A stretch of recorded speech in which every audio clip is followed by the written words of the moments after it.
Now, much of the story is going to be revolving around this young man here, and I'll tell you more about him.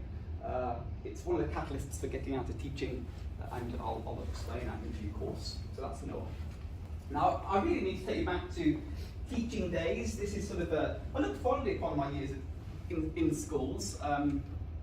You know, I had many happy times. This was a picture of the first school I taught at, and actually I managed to find on the internet this shot, and this was my classroom in my very first school. I couldn't believe it. I was like, wow, I used to teach in there.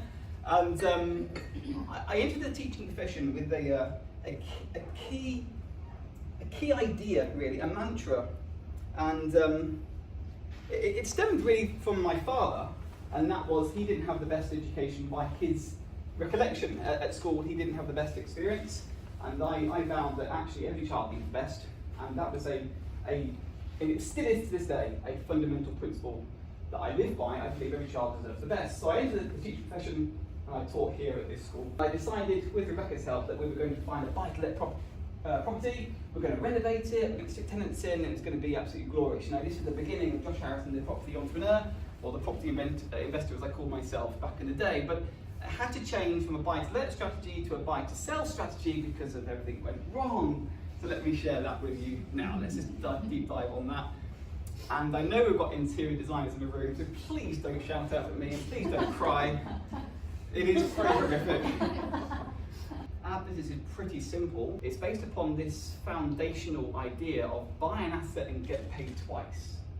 You buy a house and you get paid rent, assuming lots of things, of course. Assuming you've got the right house, the right area, the right refurb, the right whatever. But you can purchase a house and it can pay you rent and go up in the long term. So you get paid twice for owning one asset. So I'd like to just walk you through what that kind of looks like.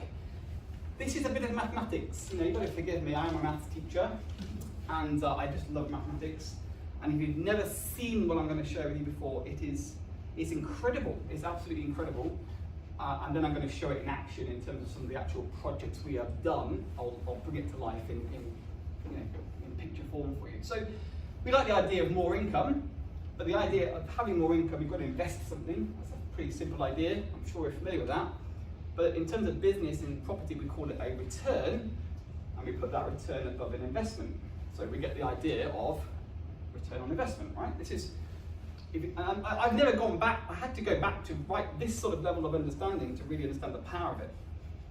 So we want more money. I'm pretty sure most of us will be in that situation from a financial point of view.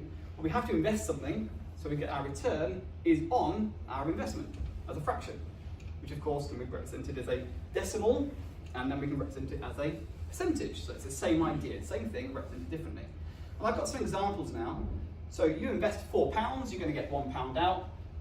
As a percentage, your ROI is 25%. If you only invest £2 but still get £1 out, you've got 50% return on investment. And of course, the name of the game in anything really is to try and get the biggest return possible. That's your objective, right?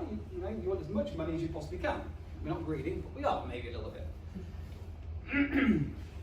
So I was like, okay, well, if I'm going to have the highest return possible, I need to be thinking about this functionality. I need to be thinking about the idea of an investment and the return related to it.